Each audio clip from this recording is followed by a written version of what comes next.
नमस्कार दोस्तों, मैं संजय कुमार एक बार फिर से आप सबों को एक्सिस इंस्टीट्यूट के ऑनलाइन प्लेटफॉर्म पे मैं संजय सिंह स्वागत करता हूं। आज के इस वीडियो लेक्चर में हम जनरल एंट्री से रिलेटेड कुछ खास महत्वपूर्ण बातों पर चर्चा करने जा रहे हैं।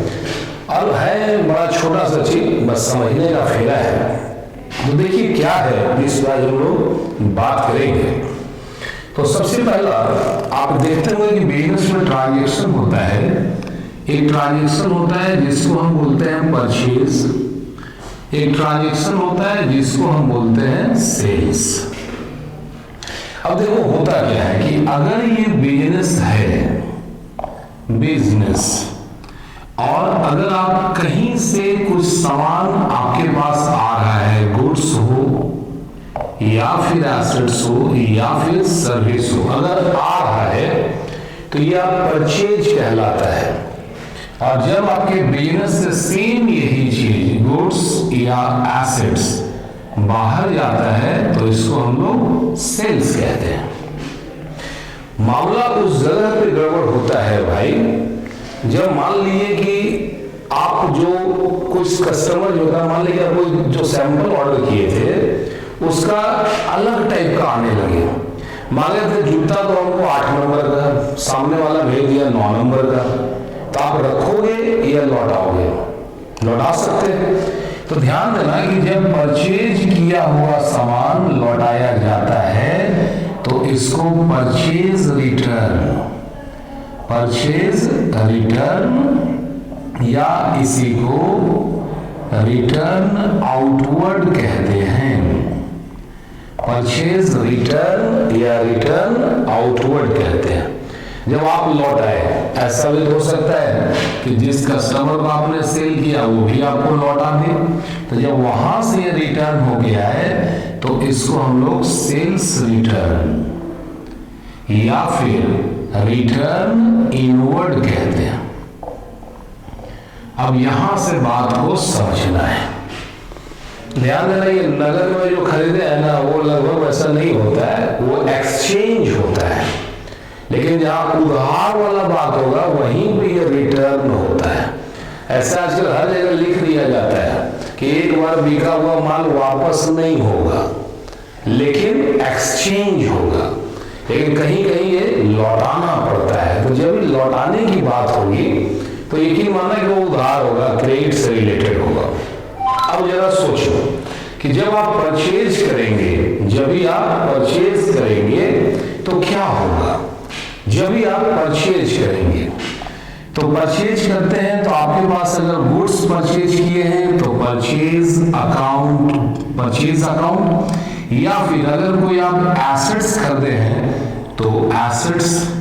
इस दुनिया में जिसको भी परचेज करो, अगर गुड्स है तो डायरेक्ट परचेज लिखो, और अगर कोई एसेट्स है तो उस एसेट्स का नाम लिखो। टू, अगर नगद क्या खरीदे हो तो टू कैश, उधार लिए अगर जिससे खरीदे उसका नाम। अब इस बात का क्या मतलब हुआ भाई? क्वेश्चन हो परचेज गुड्स फॉर कैश, तो purchase account debit to cash account. अगर वो परचेज गुड्स फ्रॉम महेश तो purchase account debit to Mahesh account. अगर है परचेज मशीनरी फॉर कैश तो machinery account debit to cash account. Purchase machinery from Tata तो machinery account debit to Tata account. हो गया purchase किए, नगद खरीदेंगे, नहीं तो हम उधार खरीदेंगे। अब सवाल है कि कुछ सामान खराब निकल गया तो खुद रखें या वापस लौटाएंगे? बिल्कुल सही, उसको हम लौटाएंगे। तो जब आप लौटाएंगे तो वो घटना बनेगा परचेज रिटर्न, और ये सीन उल्टा होगा। अब लेने वाला जो है, जो आपको दिया था उसको लौटाएंगे। जब आप लौटा रहे बिजनेस से यहाँ लौटाया तो ये जो आदमी होगा ये मेरे से रिसीव कर रहा होगा तो वो डेबिट टू। अगर गुड्स आप लौटा रहे हैं तो टू परचेज अकाउंट, अगर एसेट्स लौटा रहे हैं तो टू एसेट्स अकाउंट। अगर बोला रहे गुड्स रिटर्न टू महेश तो Mahesh account debit to purchase return account. Sorry, इसको हम बोलते हैं परचेज रिटर्न। और अगर ये परचेज रिटर्न है, इसका मतलब ये हम गुड्स की बात कर रहे हैं, गुड्स को लौटा रहे हैं। तो purchase goods return to Mahesh, तो Mahesh account debit to purchase return account. Goods return to Suraj, Suraj account debit to purchase return account. Goods return to Ramesh, Ramesh account debit to purchase return account. समझ में आ रही है बात? जिसको भी हम लौटाएंगे उसी से बात करेंगे। अब जब आप सेल करते हो भाई, बेचते हो, तो या तो नगद बेचोगे तो पैसा आएगा, और अगर उधार बेचोगे तो कोई तो होगा जो लेने वाला होगा। तो जो भी लेने वाला हो उसका नाम लिख देना है। और to sales return account, to sales account. अब सामान हम बेच लिए, किसी भी कारण से अगर मान लीजिए कि हमारे कस्टमर को पसंद नहीं आया, तो क्या वो सामान रखेगा या वापस लौटाएगा? वापस लौटाएगा ना, पक्का ना? तो जब लौटाएगा तो देखो अब मेरे पास ये गुड्स आ रहा है, तो कैसे आ रहा है? तो ये रिटर्न होके आ रहा है, हम बोलेंगे sales return account debit to, कोई तो होगा जो लौटा रहा होगा, तो उसका नाम लिख दो। Goods return by Ramesh, goods return by Ramesh. अगर ये रहा गुड्स रिटर्न बाय रमेश,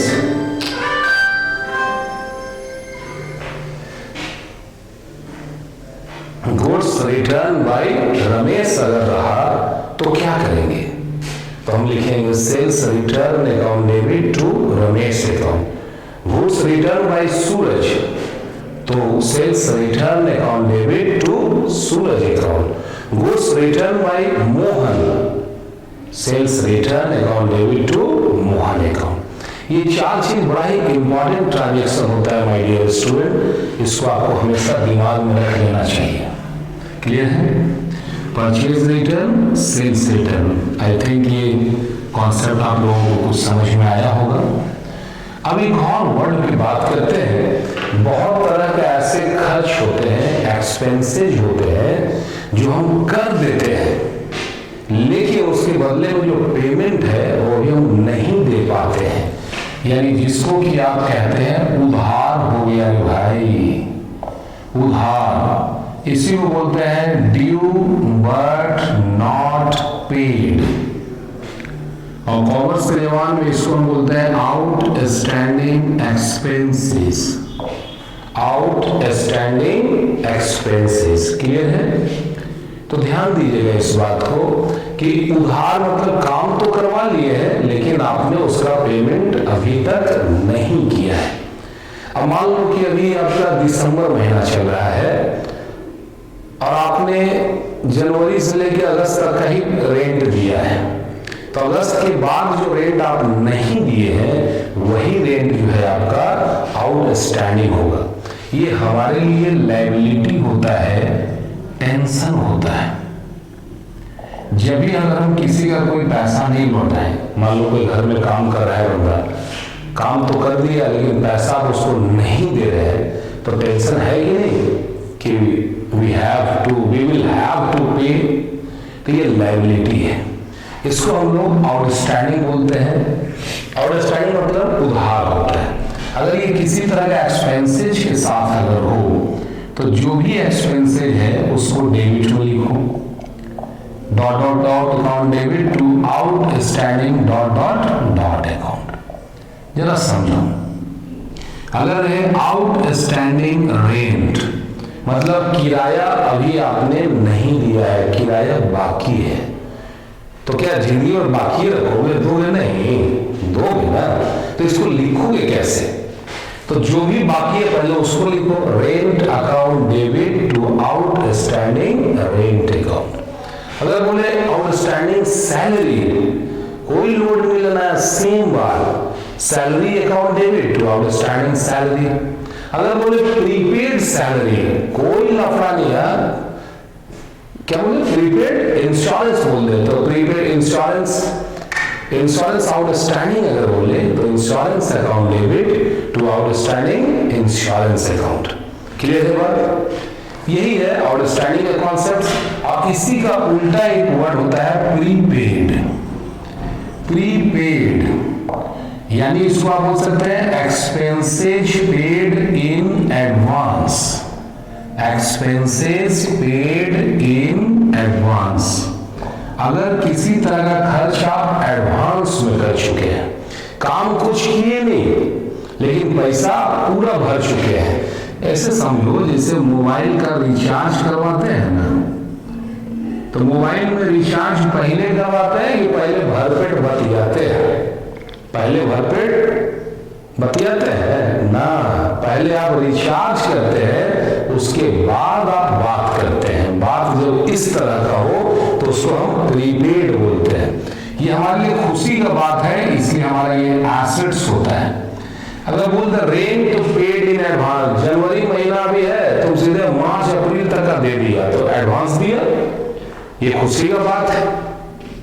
तो इसका जनरली यही बनाना होता है, इसका लिखना prepaid dot dot dot account debit to dot dot dot account. देखो आउटस्टैंडिंग जो है ना वो कर्जा में लेट डूबता है, नीचे डूबाता है। अब प्रीपेड जो है ना जिंदगी को ऊपर ले जाता है। ये गम का कारण है और ये प्रीपेड खुशी का कारण है। जब आप उधार रहिएगा तो डूबे रहिएगा कर्जा में, टेंशन में, एडवांस रहेगा तो शेर की तरह दहाड़ोगे। ठीक है, तो ध्यान देना, जब प्रीपेड हो एडवांस रेंट लिखेंगे prepaid rent account debit to rent account. Prepaid salary तो prepaid salary account debit to salary account.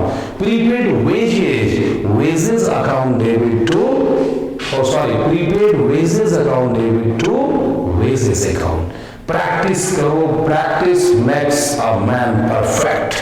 जितना ज्यादा कोशिश करोगे उतना ही ज्यादा ये अकाउंट्स आपका करीब होते जाएगा, मजा आएगा आपको। और यकीन मानिए बहुत ही ज्यादा मजा आएगा। रेगुलर मेरे साथ बने रहना।